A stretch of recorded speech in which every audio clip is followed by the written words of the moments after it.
এগুলোকে বলে নটঙ্কি। এই করে টোরে পুষ্পাকে বলবো আমাদের সঙ্গে চলে এসো। পুষ্পা দুদিন বাদে মাথা নিচু করে জয় শ্রীরাম করতে করতে, জয় শুভেন্দু করতে করতে ঢুকে পড়ে বিজেপি। কোমরে দড়ি পরিয়ে ঘোরানো যায় না। নতুন আইনে হ্যান্ডকাফ পরানোর কথা যেখানে বলা হয়েছে, সেটাও যারা ক্ষেত্রে পালিয়ে যাওয়ার সম্ভাবনা, অনেক কেসে অভিযুক্ত, একাধিক কেসে, সেই রকম তা এই ক্ষেত্রে প্রযোজ্য নয়। কোমরে দড়ি পরানোর কথা কোনো আইনে কোথাও নেই। বরং আমরা জানি যে কোমরে দড়ি পরানো মানে হচ্ছে মানবাধিকার লঙ্ঘন করা। পুলিশ এ কাজ করতে পারে না।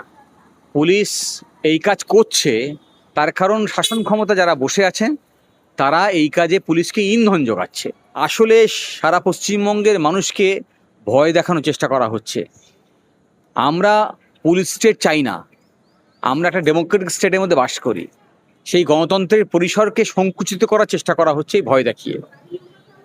তাই মানুষকে ভয় মুক্ত করতে হবে, সবাইকে প্রতিবাদ করতে হবে যে একজন যদি ডাকাতি করে বা একজন যদি মার্ডার করে বা ধর্ষক হয়, তার জন্যে আমাদের দেশের আইন আছে, সেই আইনের আওতায় নিয়ে এসেই তাকে বিচার করতে হবে। অনেকেই বলছেন, একাংশ মহল বলছেন যে এই জাহাঙ্গীর ওরফে পুষ্পা তিনি সাধারণ মানুষের উপর প্রচুর অত্যাচার করেছে, মানুষকে ভোট দিতে দেয়নি, তাকে ক্ষমা চাওয়ানো হচ্ছে জনগণের দরবারে, তাই জন্য তিনি হাত জোড়ো করে এইভাবে তাকে হাঁটানো। আমাদের দেশের আইনের প্রথা এরকম নয়। নিঃসন্দেহে জাহাঙ্গীরের মতো ক্রিমিনালরা থাকার জন্যে সমাজে অসন্তোষ তৈরি হয়েছে, এ ব্যাপারে কোনো সন্দেহ নেই। আর সেই ক্ষোভ যেটা মানুষের মধ্যে তৈরি হয়েছে তা অত্যন্ত স্বাভাবিক, সেই ক্ষোভ আমার মধ্যেও আছে।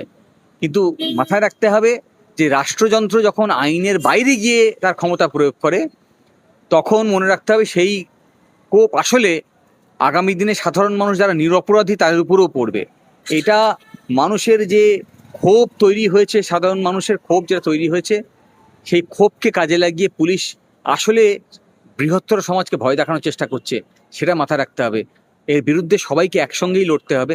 জাহাঙ্গীর যা যা অপরাধ করেছে সেই অপরাধের দ্রুত তদন্ত শেষ করো এবং 10 দিনের মধ্যে বা 30 দিনের মধ্যে চার্জশিট জমা করো, 1 বছরের মধ্যে ট্রায়াল শেষ করে তাকে সাজা দিয়ে জেলে ঢুকিয়ে দাও।